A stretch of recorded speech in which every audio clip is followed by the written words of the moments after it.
Hello. आज हम electronic dowsing और डाउजिंग के बारे में थोड़ा सा चर्चा करेंगे, वो भी डिटेल में। एल रॉड शेप डाउजिंग जो टेक्निक है, उसके लिए सबसे पहले एक उपकरण होता है जो है copper base L shape rod, जो कि आप इस इमेज में देख सक रहे हो। तो ये जो चीज है, ये जो वस्तु है, इसे हम कहते हैं L shape copper base equipment. ये जो तकनीक है वो एंशियंट टेक्निक है। सबसे पहले डाउजिंग क्या है हम वो जानेंगे। डाउजिंग एक पद्धति है जिसमें हम किसी ऊर्जा को स्कैन, डिटेक्ट और मेजर करते हैं। एंशियंट टेक्निक होने के कारण आज हम एल शेप डाउजिंग रॉड या डाउजिंग टेक्निक के बारे में थोड़ा और आगे बढ़ते हैं, जिसमें हमको इसकी उपयोगिता और प्रचलन सन 1500 1600 ईस्वी मध्य यूरोप में हुआ था। बाद के कुछ वर्षों में डाउजिंग को स्यूडो साइंस कहा जाने लगा, क्योंकि उस समय विज्ञान इतना डेवलप प्रगत नहीं हुआ था कि उसकी कार्यप्रणाली और कार्य क्षमता के बारे में सटीक उत्तर दे सके वैज्ञानिक सिद्धांतों पर। और frequency analysing by using human energy interpretation, जब भी किसी भी डाउजर ऑपरेटर और डाउजर ऑपरेट करने वाले व्यक्ति को बहुत ही शांत, फोकस रहना कंपलसरी होता है। जब वो एल शेप रॉड अपने हाथों में पकड़े होता है, तब ये काम कैसे करता है। जब हम कॉपर वाले एल रॉड को दोनों हाथों में पकड़ते हैं, तब उसमें विद्युत प्रवाह शुरू हो जाता है। आपके मस्तिष्क से निकलती तरंगों के कारण, जो कि एक इलेक्ट्रोमैग्नेटिक फील्ड बनाना शुरू कर देता है, और एल रॉड के बीच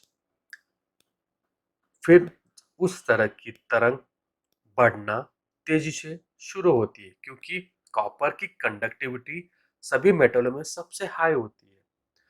जैसे जैसे इलेक्ट्रोमैग्नेटिक फील्ड का रेंज भी बढ़ेगा, तभी जब भी कोई वस्तु उसके संपर्क में आएगी जिसकी तरंग उस वस्तु के इलेक्ट्रोमैग्नेटिक फील्ड से मेल खाएगी, तब एल शेप रॉड में आपको कुछ मूवमेंट होता हुआ दिखाई देगा, और वो एक दूसरे के विपरीत हो जाएंगे जब उस संदर्भ की वस्तु उसके निकट होगी। यानी कि सेम इलेक्ट्रोमैग्नेटिक फील्ड वाइब्रेशन जो मस्तिष्क प्रोड्यूस कर रहा है, और उस वस्तु की जब इलेक्ट्रोमैग्नेटिक फील्ड वाइब्रेशन सेम होगी, तो एक रेसोनेंस बनेगा, और उस रेसोनेंस के आधार पर ही डिफ्लेक्शन होगा। अब आप पूछोगे इलेक्ट्रोमैग्नेटिक फील्ड मनुष्य में बनती कैसी है, तो हम इस पर थोड़ा और बात करेंगे। जैसे कि मनुष्य एक कोशिकाओं के बंडल से बना है, वो गुच्छों से बना है, और उस कोशिकाओं में एक सेल होता है, और सेल में एक कंडक्टिविटी फ्लूइड होता है जिसको इलेक्ट्रोलाइट कहते हैं, और उसका वोल्टेज होता है 0.07 वोल्ट।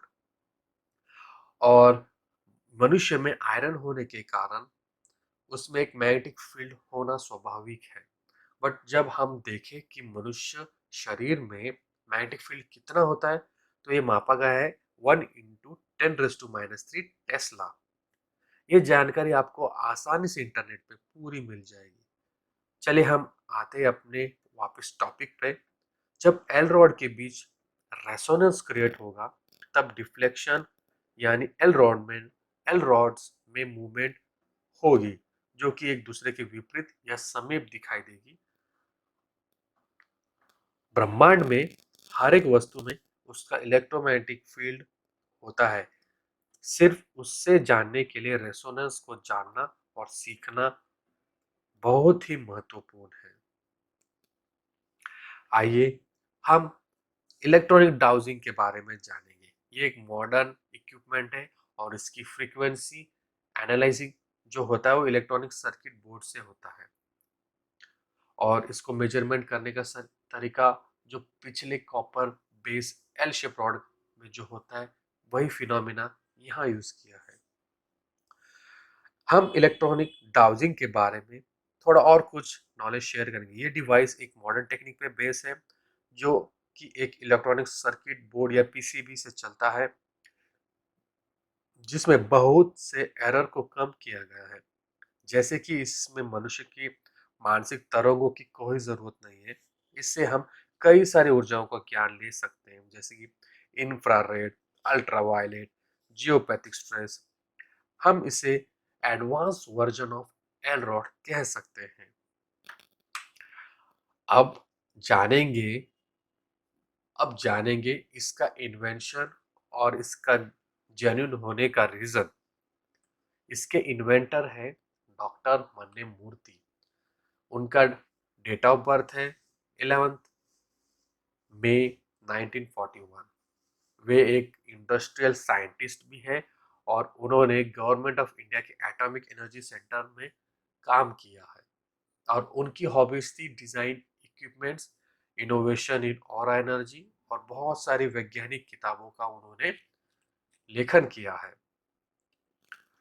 इन्होंने पेटेंट डिवाइस बनाया था 2007 में, जिसका नाम था यूनिवर्सल थर्मल स्कैनर, और उनका पेटेंट आईडी आपके स्क्रीन पर दिखाई दे रहा है। 2017 में उनके और उनके टीम ने पहले वाले पेटेंटेड डिवाइस को बहुत इम्प्रूव किया, जिससे कि उसका और एरर कम किया जा सके। उसका पेटेंट आईडी भी आपके स्क्रीन पर है, आप इसे गूगल पे सर्च कर सकते हो, ये आपको आसानी से उपलब्ध हो जाएगा।